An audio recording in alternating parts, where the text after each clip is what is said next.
How is it going in Luther history land? Well, the answer is really well. I'd like to briefly touch on three things today before we get into the main topic of today's podcast.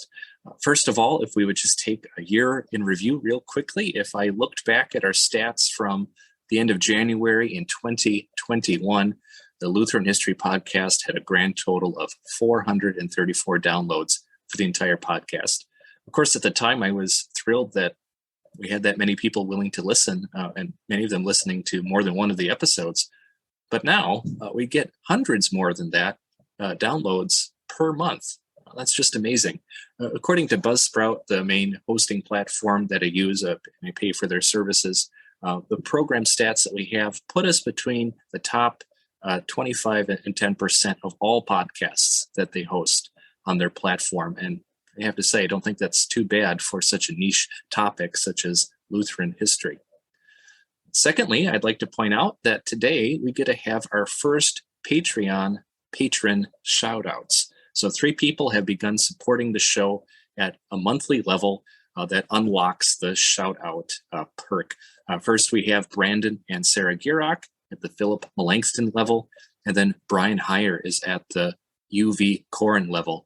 Now, Brian, because he's at the UV Corn level, also unlocks some special features for patrons on Patreon. He will get some behind-the-scenes content. So Brian and anyone else who joins at that level will get a special link to YouTube where they can watch this podcast recorded on YouTube, and then get to see the people as I interview them, warts and all, you might say. But it's another way to process this, and some people will appreciate that. Anyone who buys a monthly subscription, or I guess a Patreon support level at that level or higher, will get this kind of perk in the future. So let's say thank you to Brandon and Sarah and Brian for your support of Lutheran history, especially on this podcast. If anyone else would like to get into supporting the show on Patreon, there will be a link in the description, or you can just go to patreon.com and search for the Lutheran History Podcast. And finally, I have some wonderful news for the entire world of Lutheran history. The Concordia Historical Institute has begun working with me to publish my Part 1 biography on Friedrich Wyneken as a monograph. God willing, things will progress over this year. While we're not out of the woods yet, it's clear that Wyneken, or Wyneken, as Grandpa says the family has pronounced the ancestor's name, doesn't need to fear of fading into the historical shadows anytime soon.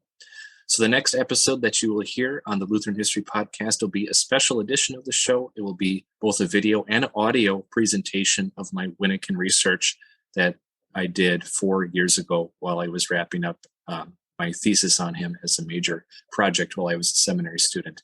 Now, my research has obviously come a long way in the past 4 years from then. I've changed some things. I've discovered some things I presented maybe wasn't true or accurate. I've updated that and added a ton more of primary research into it. But nonetheless, the presentation gives you a pretty clear view of who Wyneken was, and I believe it's enough to get any true Lutheran history lover hooked. Stay tuned, and thank you for your support.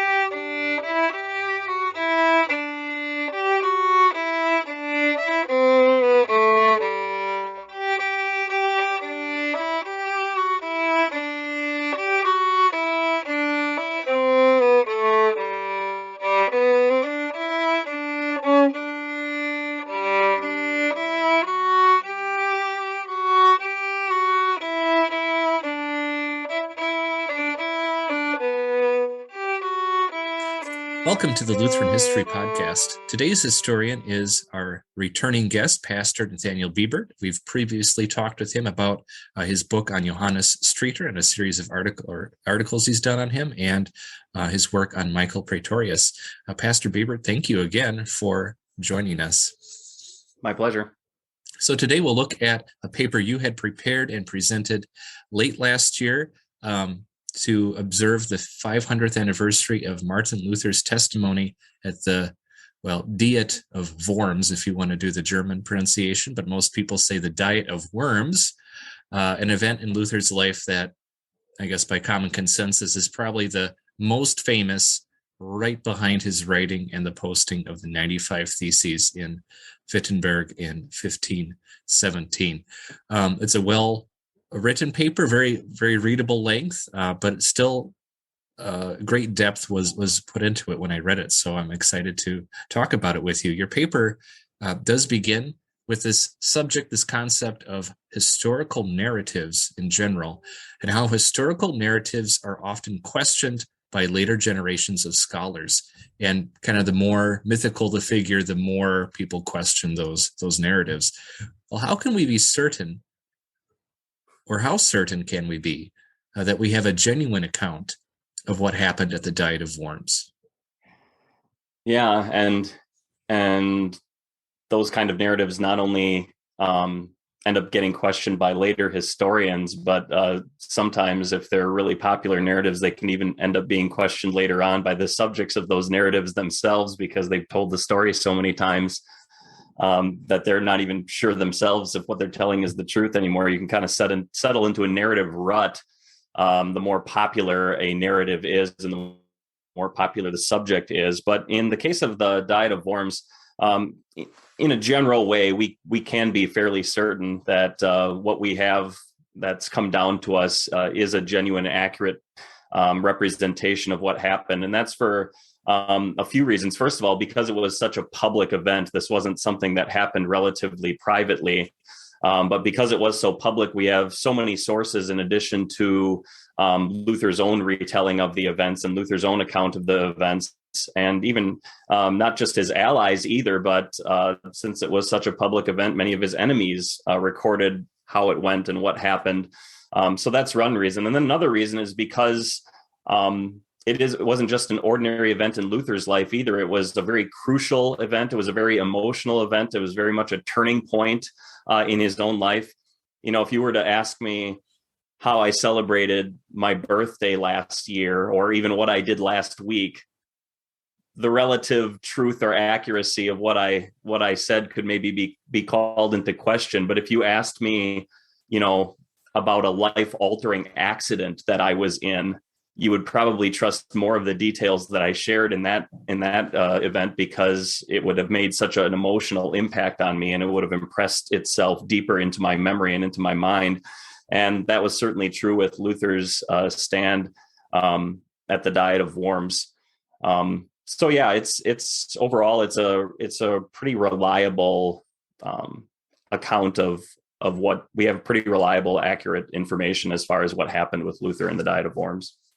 And I suppose you could cross-reference, like you said, you have multiple perspectives and accounts, and okay, well, 3 out of 4 of them say this. That's probably right. Trustworthy. That's kind of any kind of research project in general. And maybe another thing just to think about is the fact that, obviously something of nearly mythical proportions had to have happened for such a huge tear to have been torn in the fabric of the Roman Catholic Church, which everyone basically acknowledges was the most powerful institution of Luther's day. And we can still see the effects of that still to this day. So something big obviously had to have happened. Yeah, no doubt about it. So before we get into the various legends, accounts, anecdotes that you've unearthed surrounding the Diet of Worms, can you briefly review for our audience the general context and the content of this famous event? Yeah, I'll do my best to keep that brief. Maybe first of all, just a brief overview of leading up to the Diet of Worms. There had been various various men representing the church that were charged with dealing with the Luther affair, dealing with the Luther situation, dealing with the doctrinal reforms that he was trying to institute and his criticisms of the church's leadership. And when all of those dealings didn't yield the results that the church's leaders wanted, that led to the Pope ultimately issuing a threat of excommunication against Luther in late 1520. The papal bull, which is the official term for a special papal edict, the papal bull called Exsurge Domine, which means arise, O Lord. Those papal bulls are usually named after the first words of the bull. So in this case, Exsurge Domine, arise, O Lord, was the bull threatening Luther's excommunication if he didn't take certain actions, if he didn't set a certified retraction of his errors to Rome within a certain amount of time. And Luther, of course, did not act in accordance with that papal bull. In fact, he famously burned it in December of 1520, and then also published a work specifically against that papal bull. So then right at the beginning of 1521, on January 3rd, then the Pope issued an edict officially excommunicating him called Decet Romanum Pontificem. It is the duty of the Roman pontiff, which is a fancy name for the Pope, is how that papal bull began. And it officially excommunicated him. So that's important to remember, that several months before Luther even appeared at the Diet of Worms, he was already officially excommunicated. Now, there was a counterpart to excommunication. Excommunication was called the Bann in German, Bann. And the secular counterpart to the Bann of the Pope was the Acht, A-C-H-T, of the Holy Roman Emperor. So the Bann kind of took you out spiritually and threatened you with hellfire, supposedly. And the Acht is what threatened your physical life. You were an outlaw in the empire. Once the Holy Roman Emperor put you under the imperial ban, you could translate as Acht. That's usually how it's translated, as the imperial ban. Now, normally, probably the Holy Roman Emperor wouldn't have a big problem putting someone who had already been excommunicated under the imperial ban, but Luther's case was obviously different. It was different because of the popularity of Luther at the time, and how his views were gaining a lot of traction, and how he was getting a lot of prominent sympathizers. It was different because the Holy Roman Emperor was only fairly recently elected to his position in 1519. And actually, in the terms of his election, he had solemnly sworn that he would not put anyone of high position or low position under the imperial ban without the support of his estates and without giving them a fair hearing first. And in this case, he kind of had to stick to that because of Luther's popularity, and also because this prince not only needed to gain, this emperor not only needed to gain the trust of his estates, but needed it that much more because the Muslim Turks were beginning to knock on the door of Europe as well, with their military threats. So kind of a special situation where he had to tread very carefully, and he had to make sure that he had the estate's support as he proceeded with trying to put Luther under outlaw status.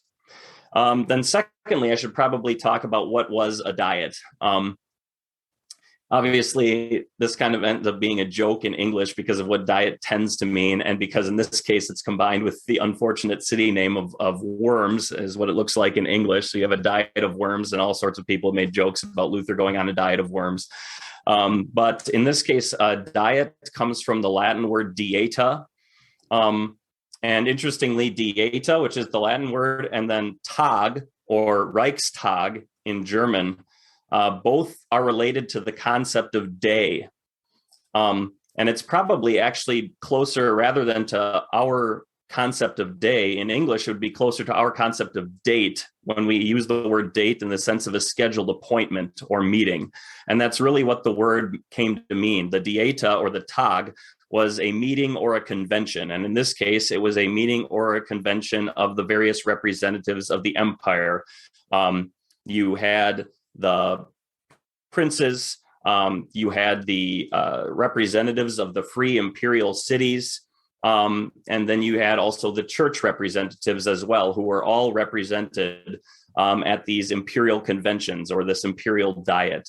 And there were multiple diets that were held from time to time as the estates of the empire, as they were collectively called, as the estates of the empire, and as the emperor decided to have these meetings. And there were actually several that were held at the city of Worms over the years. But because of how famous this one ended up being, when the Diet of Worms is talked about, it's almost always, historians recognize, we're talking about the diet that was held in the city of Worms in 1521. And at those meetings, they would discuss the problems and the reform and the maintenance of the Holy Roman Empire. And initially, Luther's case wasn't even on the agenda when it was first planned, but because of how popular Luther was, and because, again, the Holy Roman Emperor was in kind of a sticky situation with Luther and with wanting to put him under the ban, but wanting to make sure he had the estate support, it quickly became a very top priority. And so then we can talk about then the background of the Diet itself leading up to Luther, and that's that very briefly, the emperor started a dialogue with the estates in February of 1521, which continued into the beginning of March of 1521, in which he initially suggested a ban that he could put Luther under because he was already excommunicated. But the estates replied and said, no, he should be summoned first and he should be given a hearing. And the estates ended up winning out, so that somewhere around the beginning of March, the emperor finally issued an official summons to Luther. It was very vaguely worded, basically just said, Martin Luther, in fact, it even addressed him pretty politely. Honorable, dear, devout sir, it began. And it basically just said, we want to obtain some information from you regarding your books and writings, which you've published in the past. And that was basically all it said to him. So he issued that summons, and he had 21 days of safe conduct from the time the summons was delivered to him. And it ended up being delivered to him on March 29 of that year, which was Good Friday, ironically, that Luther received the summons. And then the emperor did kind of take some action of his own. He did, in his own name and without the support of the estates, issue a mandate that basically called for the confiscation of Luther's books and prohibited any further selling or buying or circulation of his books until the trial and this hearing was over. But even though he published that toward I believe it was March 10th, he waited to officially disseminate it until the end of the month. And so by the time Luther received his summons, he didn't know about that yet. So that was kind of a backhanded measure that the emperor took. And then you said just an overview of the basic content of the Diet of Worms. So Luther leaves on April 2nd. He arrives on April 16th. He has his first stand on April 17th, and then he has his second and much more famous stand on April 18th. So that's kind of an overview of the Diet of Worms. Yeah, thanks for giving us that. Kind of a strange, odd thing that tells you how nerdy I am, but that phrase Acht und Bahn was part of the common German culture, I believe. If you listen to old Landsknecht German mercenary songs, I think one of them has that phrase is built into it. It's just this idea of, oh yeah, you're an outlaw and excommunicated. Who doesn't listen to those kinds of songs? Well, I don't know. Between you and me, I don't think we could find anyone, right? But I might put a link in there for people if they really want to see that. But yeah, just a part of the culture. But if you want to be a little more in line with our common culture today, I would suggest celebrating Reformation Day this year with gummy worms in chocolate pudding. I've seen that as your diet of worms. You can use that to commemorate the Reformation. So a lot of jokes, a lot of puns, like you say, about that. I trust our audiences beyond that level of comprehension, though, at this point, for sure. So I think we're ready to jump down from our bird's eye view and get into some of the details that you've unearthed. So you mentioned kind of the different things going on. Obviously, something Luther had to consider before he went to Worms. What factors did he have to think about and analyze before he departed from Wittenberg to Worms? So maybe just to give just a little bit of background here. Elector Frederick of Saxony, who was the Duke of Electoral Saxony, he was Luther's prince, and he was the one who was already in Worms for the Diet. His secretary, George Spalatin, was a good friend of Luther's and had already been in communication with him before Luther even received the summons. And Luther had actually told him in a letter before he got the summons. It seems that Luther was maybe expecting some sort of summons, but he told George Spalatin, if all they ask for is for me to retract my writings, I'm not coming. So that's where that background information that I just gave becomes vital then, because by the time he got the summons, the fact that the summons was so vaguely worded and just said, we want to obtain some information from you, and the fact that Charles V, the Holy Roman Emperor, delayed the official publication of that mandate against Luther's books, so Luther didn't know about it yet. basically meant that when Luther got the summons, he said, okay, I'll accept. If the timing had been different, especially on the issuing of the mandate, there might not have even been a diet of Worms as we know it. So you can see God's hand in history there, working out the timing and everything like that. So then it was just nuts and bolts stuff that he had to organize. He knew he had 21 days of safe conduct, so he had to make travel arrangements relatively quickly. He had to find means of travel, and he had to get a hold of some money for traveling expenses. Wouldn't be a cheap trip. So he did. He got a small, simple, uncovered wagon from the goldsmith of Wittenberg, Christian Daring. The city council actually gave him and his traveling companions the equivalent of about $3,000 today for traveling expenses, money for traveling expenses.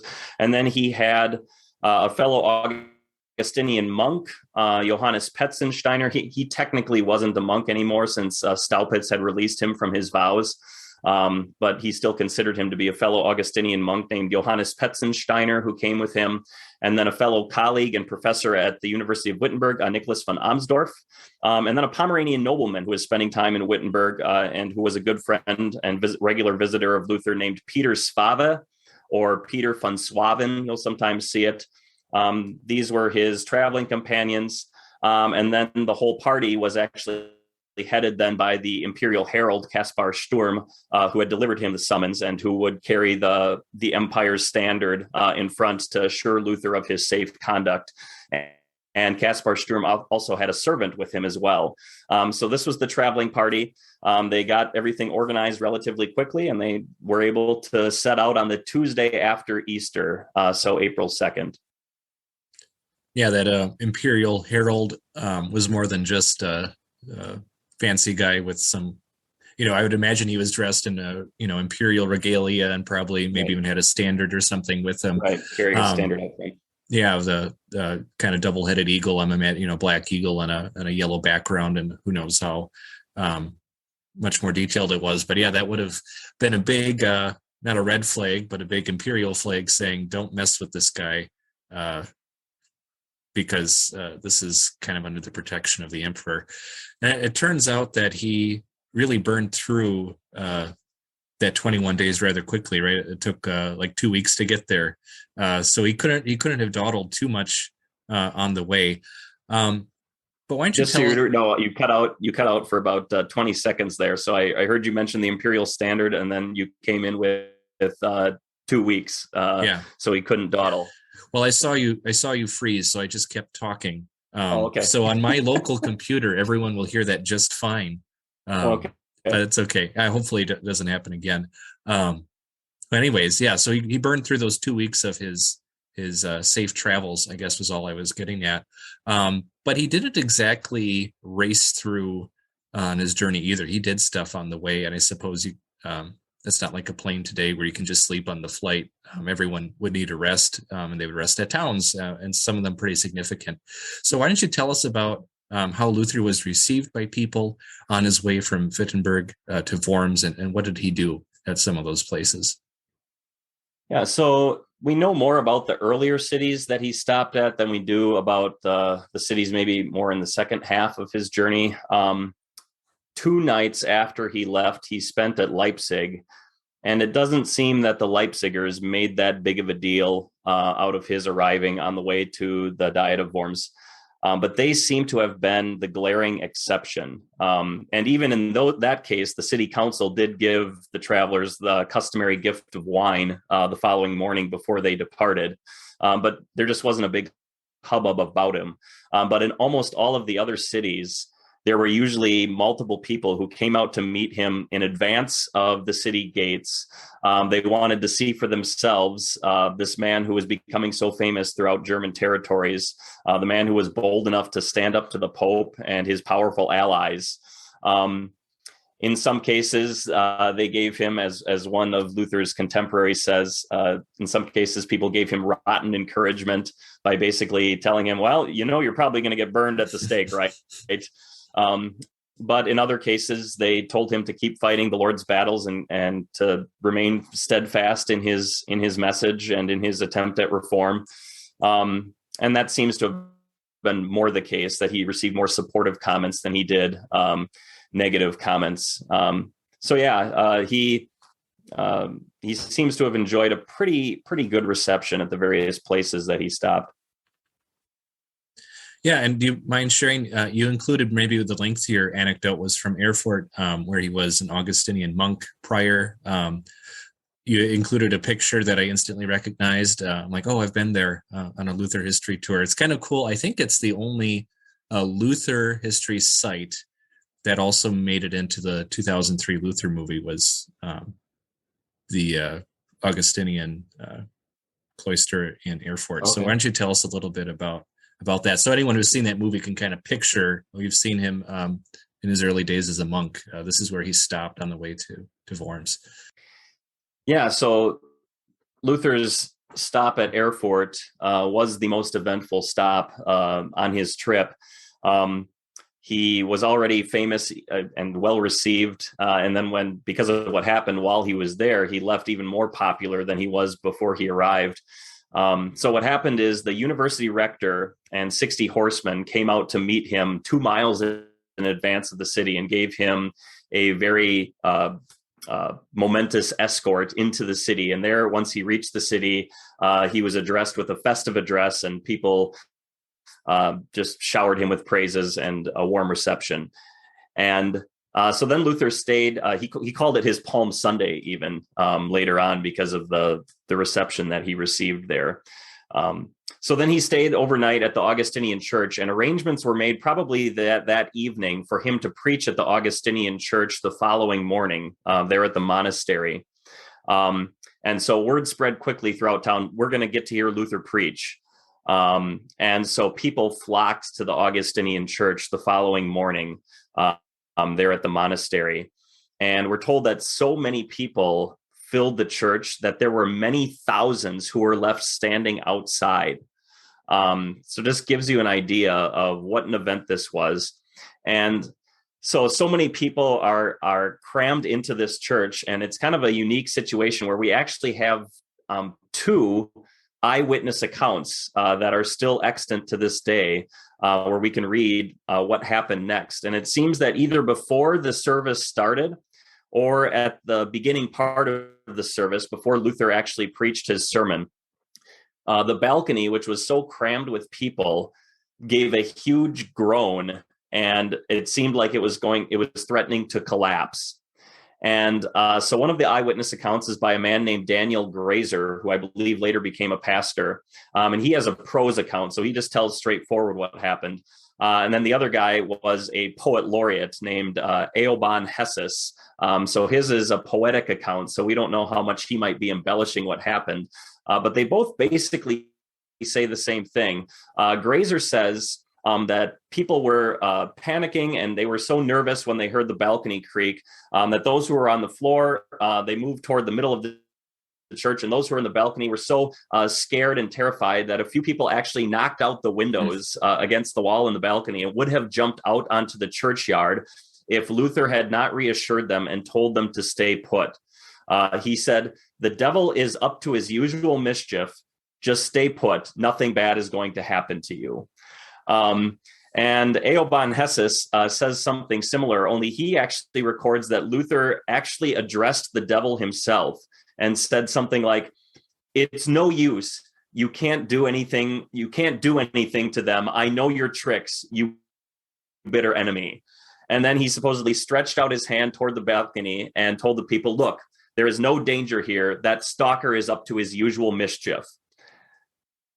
I have no idea how Luther knew that everything would be fine, but with the way that Luther took control of the situation and made this declaration with such confidence, the people listened to him, they calmed down, they stopped trying to escape the building, they stopped screaming, order was restored, and the balcony held together and kept everyone safe that was in it. And Luther went on to give a very glorious and beautiful Christ-centered gospel sermon, Easter sermon. Someone took notes in the audience and later had it published as the sermon that Luther preached, so you can read it and get an idea for what he preached. And it's still to this day, it's a beautiful gospel sermon. And so you can only just imagine watching the parade of Luther coming into this city and all of the accolades that are spoken to him. And then imagine going to this church and seeing this event that happened, and Luther calming everyone down and telling the devil to scram and beat it, and telling people that the devil's up to his usual mischief, and then being assured of your holiness and your salvation in Christ through this beautiful sermon that he preaches, and then he goes on his way. You can just imagine that you're looking at this guy, you know, with almost a halo around his head. He's achieved a sort of legendary status already. So this is really what I would say is the first kind of in-person event. His 95 theses certainly gave him a reputation, but this is kind of the first in-person event that gives Luther the kind of quasi-legendary status that has kind of continued almost to the present day. Yeah, it reads almost like a saint-like history of just this unusual occurrence, and just how did he know, right? That kind of confidence kind of stood out to me too.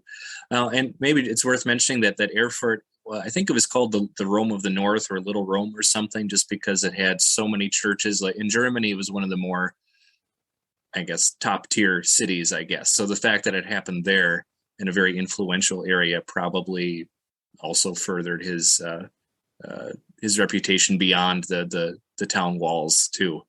The whole area must have heard about it. So, and you mentioned not too much else in those cities as you get farther west in Germany, away from Saxony. Nothing too much stands out. So by the time he gets to Worms, how do you think he felt about his fate and his future? Well, he sort of had to become more and more bold, if you will, along the way. First of all, it didn't take long.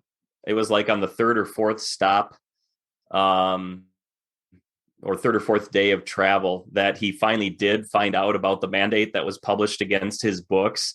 And even the Imperial Herald seems to have been somewhat surprised to find out about this mandate. And he actually asked Luther, so do you want to turn back now? Like, before we get too far away from Wittenberg.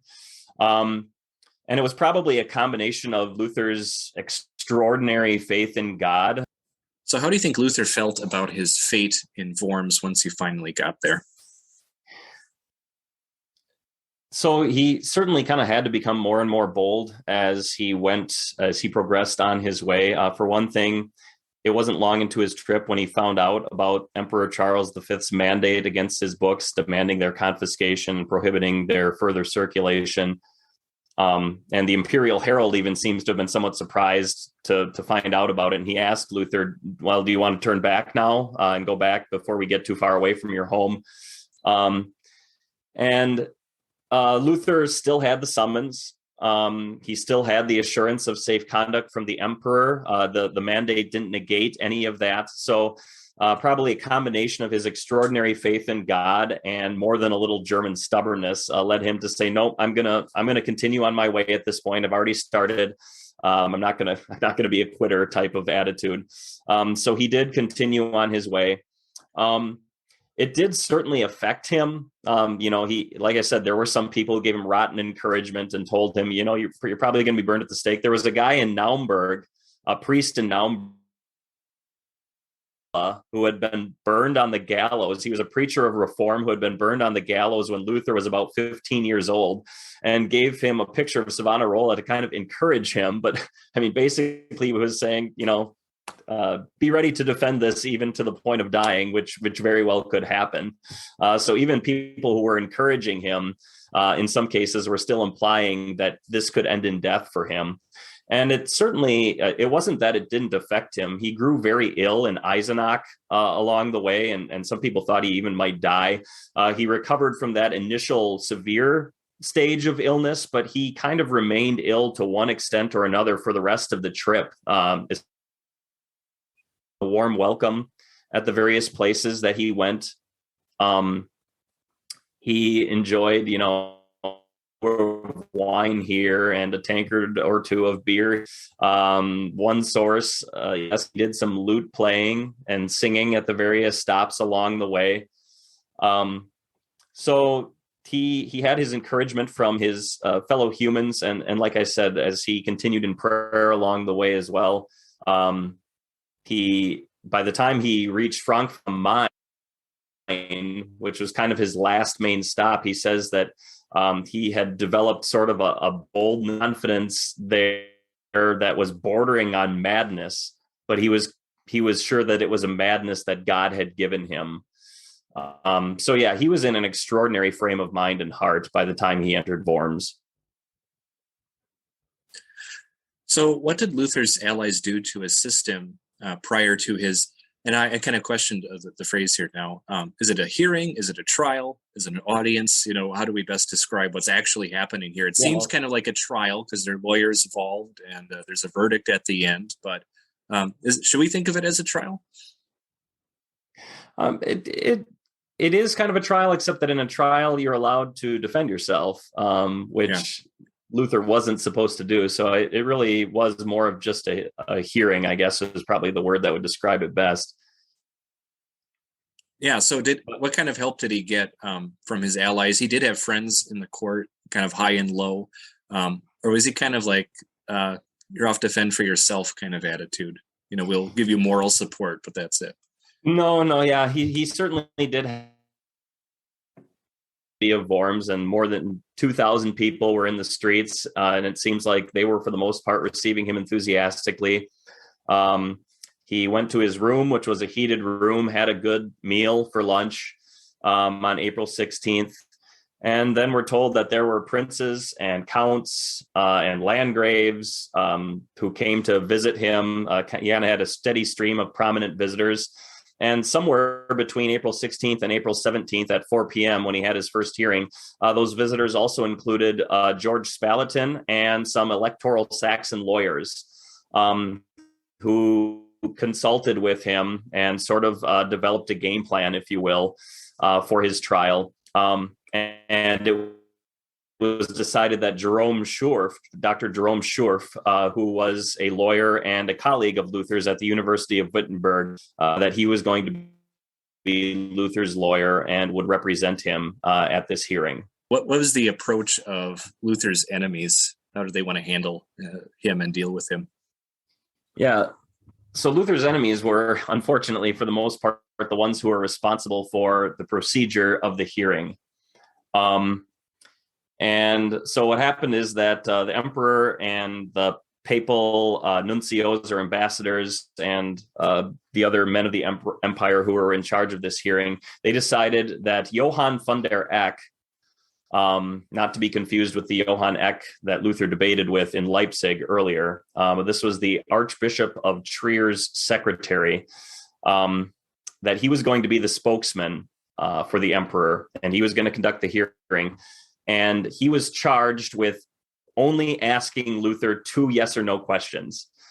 He was supposed to ask Luther only if the books that they had collected under Luther's name were actually his. And then once Luther confirmed that, which they figured he would, then was he willing, did he intend to persist in them, or was he willing to retract or recant what he had written in those books? So they were expecting a yes, and then either a yes or no answer from Luther. And of course, in their mind, the perfect situation would have been for him to say yes and yes. But the main thing was, don't let him defend himself. Don't let him debate. Only give him the opportunity to acknowledge his works and then to say whether or not he's going to retract them. So that leads to the next question. So when he said, yeah, these are mine. I don't know if it's apocryphal or not. I think he said there are even more that aren't even here on the table. Right? It's kind of a snarky answer, right? Oh yeah, you're missing some. I wrote a lot. But he didn't answer the second question, will you take this back or not, right away. And then he asked for more time. So why did Luther ask for time to consider his next response? The most recent movie makes it seem like he was just a nervous wreck and couldn't possibly compose himself. Yeah, there are various ways that scholars will answer that, and even various things that the primary sources suggest. It does seem like Luther was more nervous on day one than he was on day two. there was some kind of casual nervous, there's some casual nervous laughter that he has. There's some casual nervous remarks that he made, which wasn't really proper etiquette for the court, that he has to apologize for in his speech on day 2. So that may have been part of it, just the nervousness of the situation. Also, Luther was probably realizing for the first time that the summons wasn't really genuine. Remember, the summons had said, we want to obtain information from you about your books. Well, this wasn't really obtaining information from him. They didn't want to hear him defend his books. They didn't even want him to retract only certain things written in his books. They wanted him to retract his writings wholesale. And he was coming to that realization for the first time. So maybe asking for time just because he realized it was such a momentous occasion, and he wanted to make sure that he said the right thing for such an occasion. There may also have been some influence on the part of the electoral Saxon lawyers that he counseled with. They may have said, we don't know how this procedure is going to go either. So if they won't let you defend yourself, just ask for more time so that we can go back and regroup with you. So there's various avenues, various options that we can have as far as interpreting why Luther asked for more time. But it certainly doesn't seem that the reason was because Luther intended to retract his or really wanted to debate whether he was going to retract his writings. That was not the reason why he asked for more time. Yeah, so I guess to summarize, seems like it's maybe a plausible combination of nerves, conscience, and just general strategy going into it. Right. Yeah. So the next day, Luther came back with a very long, formal answer. And I like how you mentioned just the dynamic of this imperial diet with the Reichstag. The Holy Roman Empire is a massive conglomerate of various territories, most of them basically 100% German speaking, even bigger than the borders of Germany though today. But also you have, like you said, those papal nuncios, and even the Holy Roman Emperor wasn't very German at all. Kind of a Spaniard really was his background. So, and for just, I guess, formality's sake, in a legal sense, they used Latin and German. So everything that you mentioned, he was first, was it Latin first and then German? Was it how he was addressed? He was interrogated in Latin and then German, but he always made sure to respond first in German and then in Latin. Yeah, that's interesting. Yeah, that meant, he had the Latin kind of was the bookend there.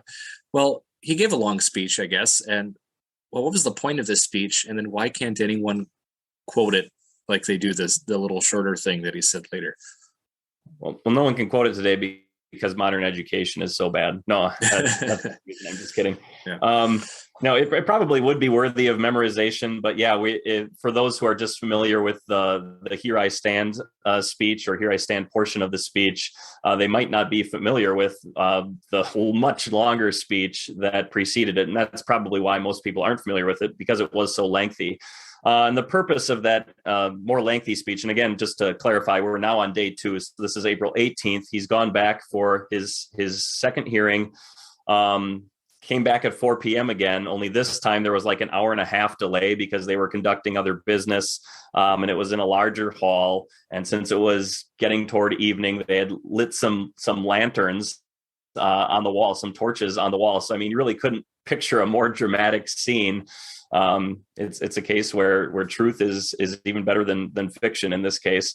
And so, yeah, Luther gives this long speech, and the two purposes were, first of all, very briefly at the beginning, to apologize for his court etiquette the previous day, because he wasn't familiar with how to conduct himself in those types of situations. But then the lion's share of the answer was really to try and show the folly of asking him to retract his writings wholesale when they were not all of the same kind or genre. So he basically made the argument, if I retract all of these writings, I'm going to end up retracting things that are basic, common, accepted Christian truths, even by my enemies. or I'm going to end up strengthening tyranny or encouraging things that everyone realizes are abuses in the church.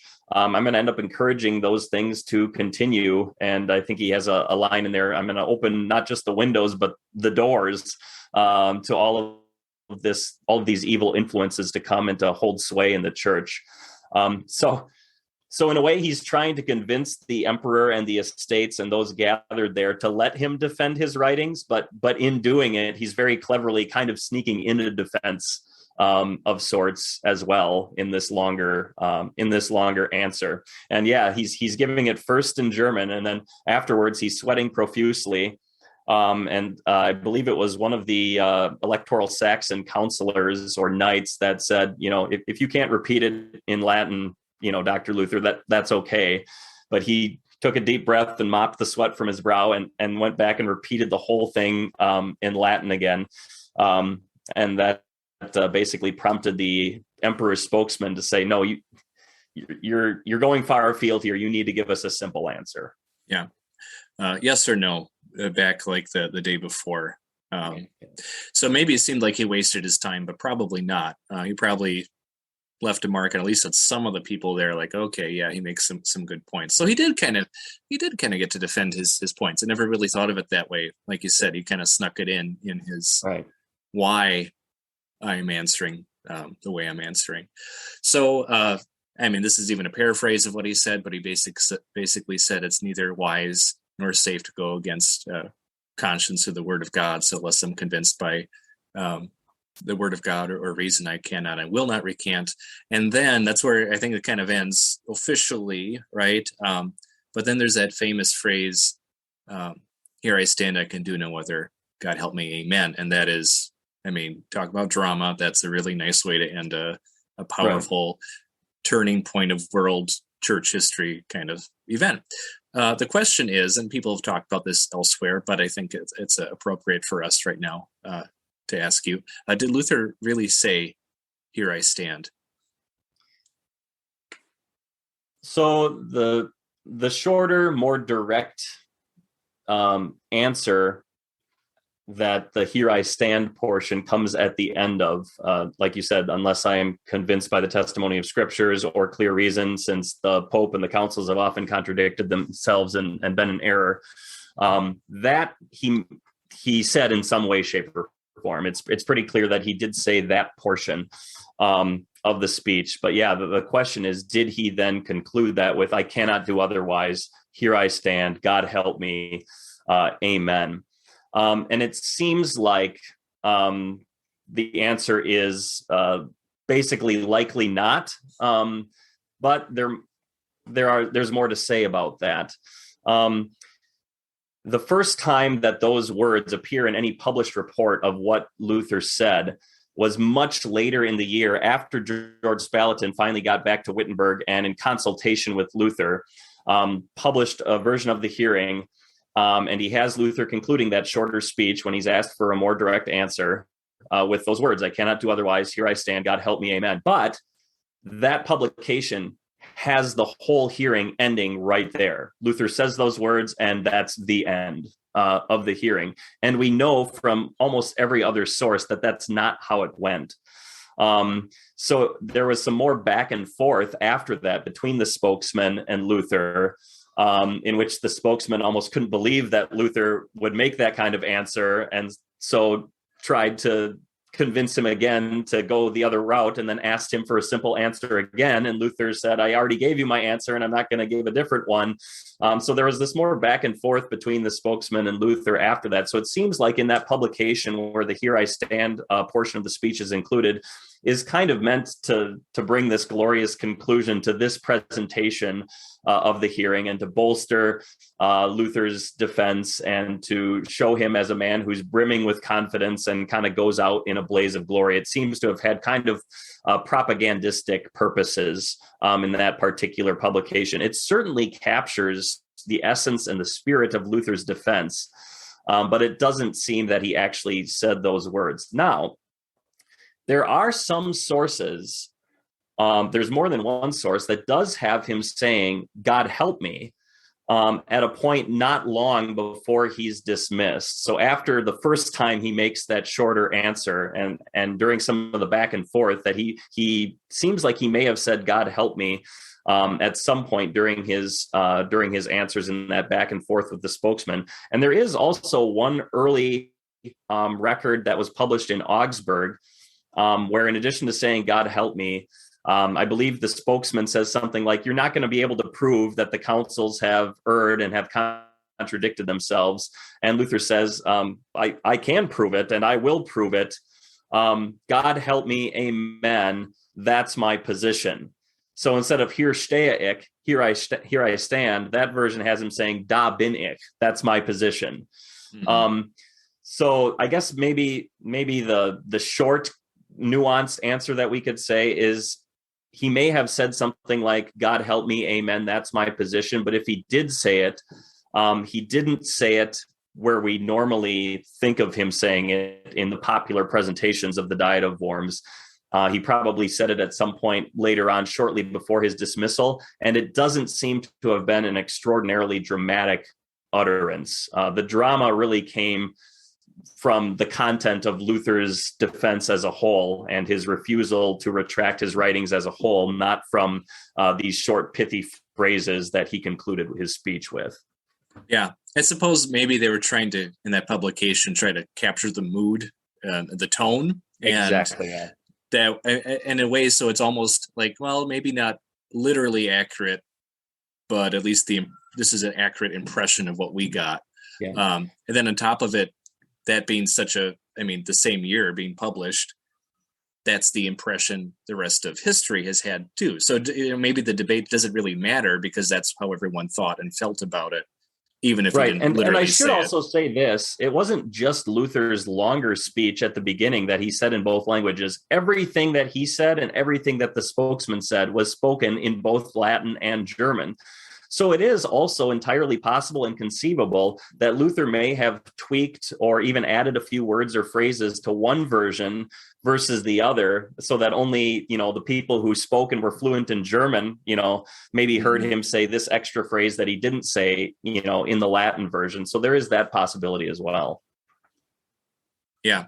I don't know too many pastors who give the same exact sermon exactly the same way, and that's maybe just a personal reflection on that kind of thing. You talk for a while, you're not gonna keep it the or same. Even those who actually do like at one and the same time, like give a section of their sermon in English and then repeat that same section in Spanish for their Spanish speaking members or something like that. I'm guessing if you compared them, it wouldn't be a complete correspondence. Yeah. Well, that's the climax, I guess, of the Diet of Worms and this event. But can you tell us a bit about the immediate, almost like in the room, or at least in Worms, the reaction to Luther's clear refusal to recant? So there was certainly a commotion and a bustle. People realized that what they had just witnessed was definitely something of momentous importance and significance. Two imperial officials. Luther, when Luther was dismissed, he humbly committed himself, as was proper, to His Imperial Majesty the Emperor, and then two imperial officials came to escort him out. But I don't know if it was the way they came to escort him out or what exactly, but some noblemen who were sympathetic to Luther immediately cried out in alarm, thinking that they were going to take Luther prisoner because he had refused to retract his writings. And Luther had to assure them, no, they're simply coming to escort me back to my room. The papal nuncio Aleander reports that as Luther left the room, he held out his hand in the manner of a German soldier who has just had a good thrust with the lance in jousting. So kind of a celebratory gesture with his hand in the air as he left the room. As he descended the stairs, the emperor's Spanish attendant shouted out, "To the pyre with him!" So making his views very clearly known. And then we're told that there were a number of other Spaniards that followed him as the officials were escorting him back to his quarters, followed him the entire way, jeering at him and making derisive gestures at him. And then there's also my favorite anecdote, which doesn't have a lot of support in the immediate context, but pops up later from a trustworthy source, and the way the trustworthy source reports it also lends strength to the story, but it may or may not be true. But supposedly, Duke Eric of Brunswick, who was not a sympathizer with Luther, but was impressed with Luther's stand, and saw that Luther was, tired out from the stand, and that he, had sweat all over him and things like that. He either had some Einbecker beer. The city of Einbeck was known from ancient. That was the industry of the city of Einbeck, was their beer brewing. So it was top quality beer. He had some Einbecker beer either there with him in the hall or in his quarters close by. So he had a servant take a silver tankard filled with Einbecker beer to offer it to Luther to refresh himself. But before the servant did that, Duke Eric of Brunswick made sure that the servant saw him take a swig of it first himself before he gave it to the servant, so that the servant could assure Luther that there was nothing suspicious. He wasn't trying to poison Luther with some poison beer or something like that. And Luther really appreciated that gesture, and he did take a swig of it. And then he said, as Prince Eric has thought of me today, so may Christ think of him in his final battle. Namely in the final hours of his life. And the story goes that years later, when Duke Eric was lying on his deathbed in 1540, he remembered this blessing that the servant had relayed from Luther to him when he brought the tankard of beer back to him. He remembered those words of Luther, and he actually requested that a page boy attending him at his bedside named Franz von Kram. So the storyteller knew the name of the page boy. That Franz von Kram was requested by Duke Eric to refresh his soul and revive his soul on his deathbed with evangelical comfort rather than with traditional Roman Catholic comfort.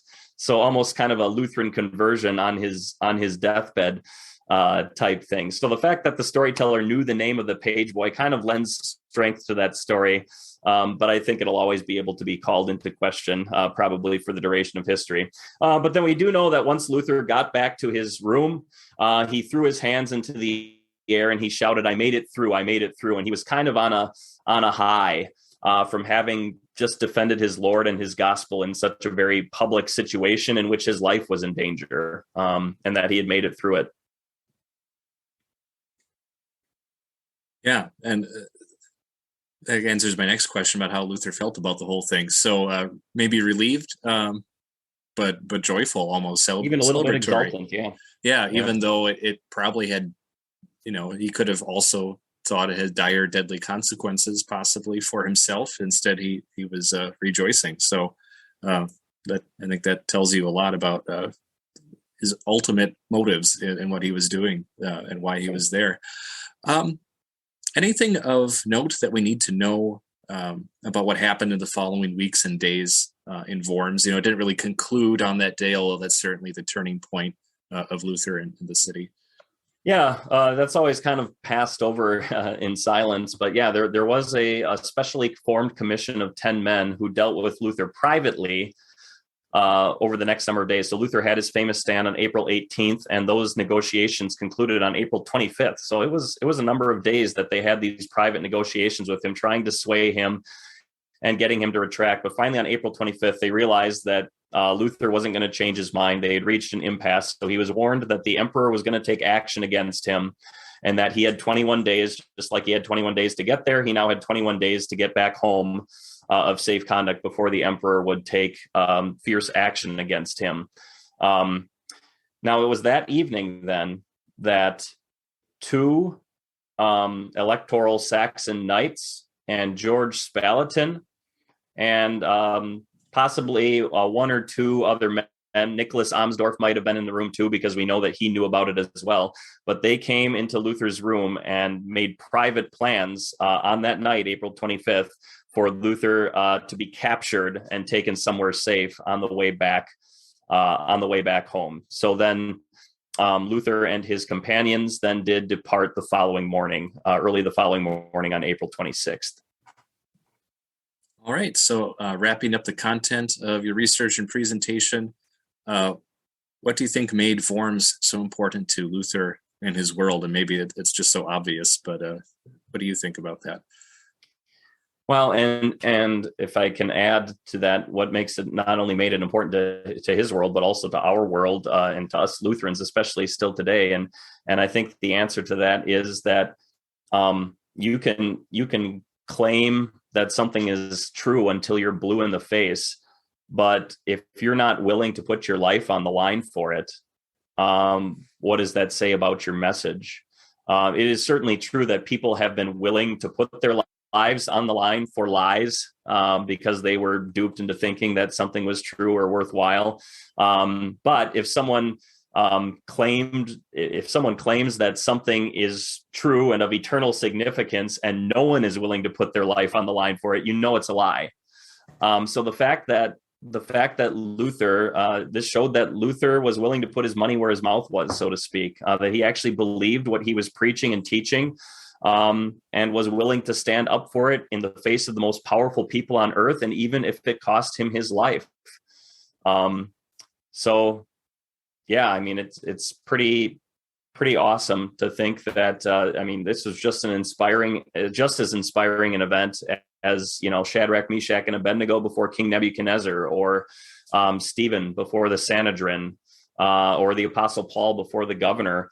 And because of the bold stands of all of these people and many more like them, because they were willing to put their lives on the line, at least at this time in history and at this place in the world, I and many other Lutheran pastors don't have to.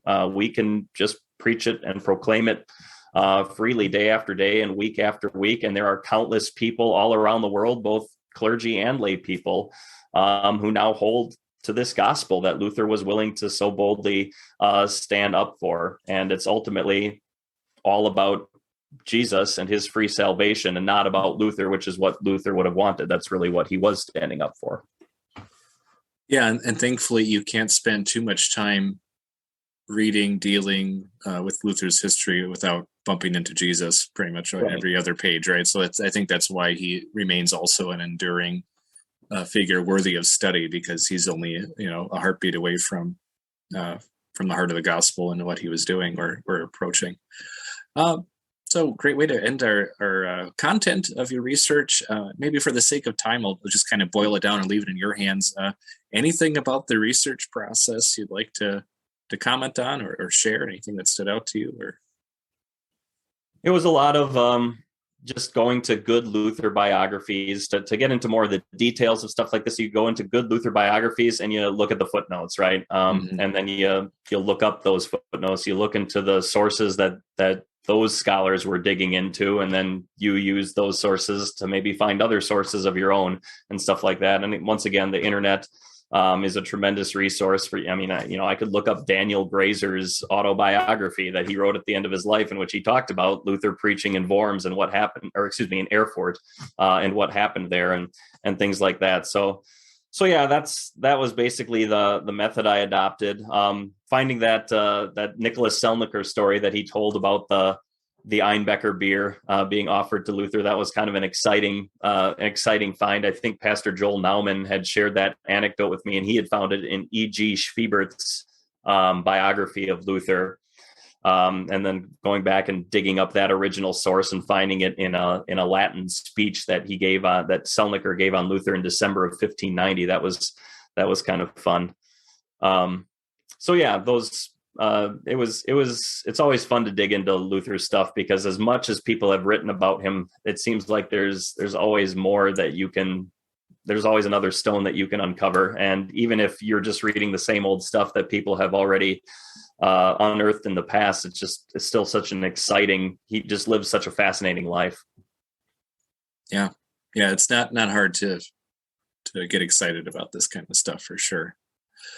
So finally, this is exciting now for me and hopefully for the rest of our audience members. You mentioned this might be only the first in a series of Reformation anniversary papers.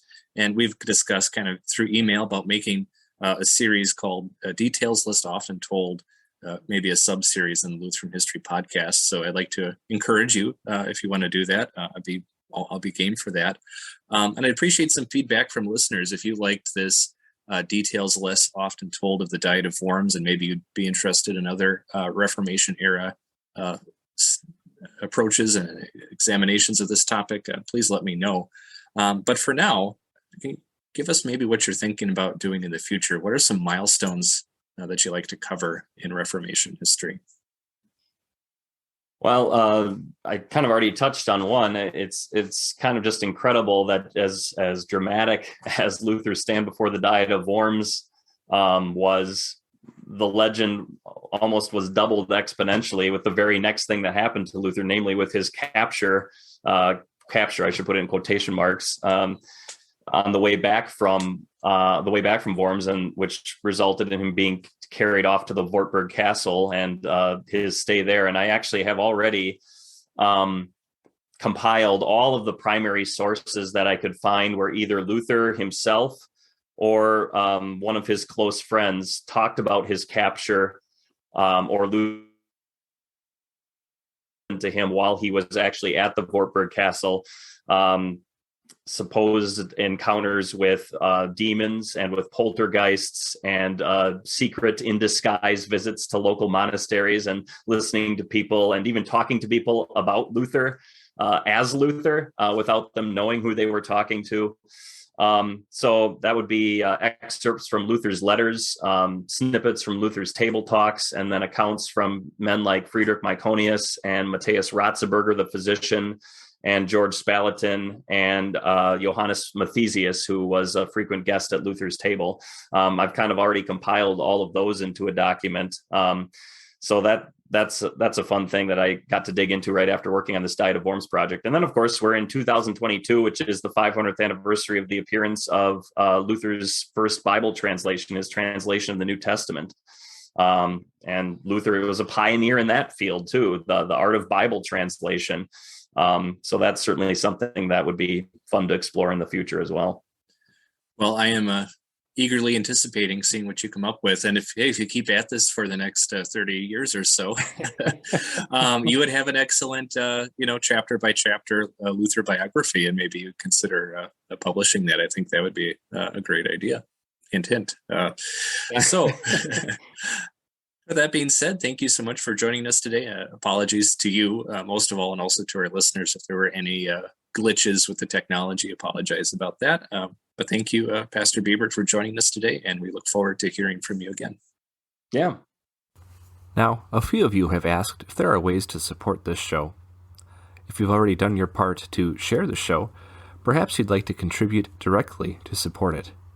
There are costs to hosting the show, such as various fees, subscriptions, and sometimes book purchases. Now, I strongly dislike ads, so I don't plan to introduce them. However, if you'd like to support the show financially, I do have a Patreon account. You could find a link to that on our Facebook page, on our website, or at the bottom of any episode description. However, it's probably easiest to simply go to www.patreon.com/TLHP. Once you get there, you'll be looking at several support tiers, each represented by important Lutheran figures. Lowest level starts off at $3 a month. As the tiers increase, so do some of the perks. At a certain level, you can unlock members-only access to videos of the podcast interviews on YouTube and many other things as well. If you'd like to set up a one-time donation, that also could be arranged. Once again, thank you for your support.